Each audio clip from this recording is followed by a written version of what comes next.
Hi, I'm Pastor Sheila Sledge, inspirational speaker and diversity trainer.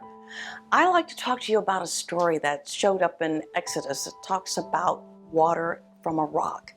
It's one of those conversations that asks the question, where do we find our blessings? And oftentimes our blessings come from some of the most unexpected places, from some of the most unexpected people. You know, in that story, the Israelites were leaving their bondage from Egypt. And of course, they cried and whined with no bread and no food. But finally, after getting the bread, manna, and the quail meat, they start talking about how they didn't have any water. And they approached Moses and almost threatened to stone him. Moses thought he had to get somewhere and pray and ask God to help him get water for these individuals. These individuals were basically saying, where is this God that you are leading us toward?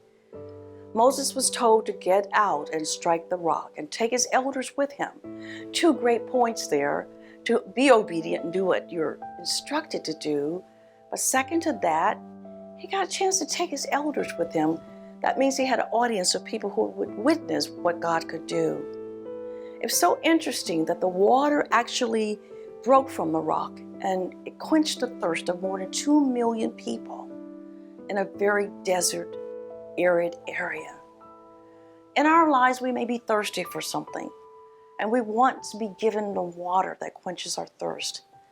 And we quarrel and we test God and ask people for what we want instead of praying to God and waiting for the answer.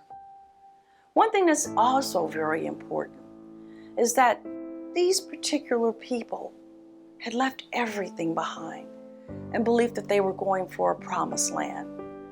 Keeping their eye on God and realizing that blessings do come from some of the most unusual places and most unusual people. So unexpected that we're blessed every time we ask and pray and wait. God reminds us that He is in charge, that He sees more than we see, that He is above us, and that we have to trust and believe that our prayers will be answered. You know, in these difficult times, it's hard to believe that. It's hard to believe that people will love each other again and not strike out or show violence. We pray, though, that we can get back to doing God's work. Can you imagine all the blessings that people can think back on these days, including yourself? I look at the people who were actually out in the desert and how they had come through the Red Sea and saw such a miracle. I look at these people and know that they saw the manna, the bread, every morning. They didn't have to store it. It was already provided for them each and every day. We're not to worry. We're not to be against each other. We're not to separate. We're not to be divided. We're not to kill one another. We are not to hurt one another. We're to love and protect and support and uplift and provide healing and spirituality for each other. Some of us won't speak up, but we must.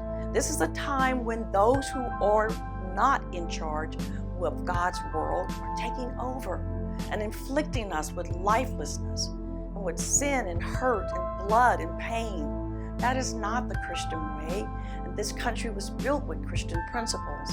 It's going to take all of us to speak up and not just watch something on the internet or watch a movie or watch the news. We got to become the news. We have to stand up for what is right. We have to speak up for what is right. We have to show that we believe, and our actions, our faith is active, and we're willing to make the stand that we're being called. We're being called. We are being called to make the stand. The main point here for you is to realize that if we don't do it, no one else will. It's our job. You look at David and Goliath, and you see a story of a young child that decides they want to take on a giant. If a young child can take on a giant, so can we.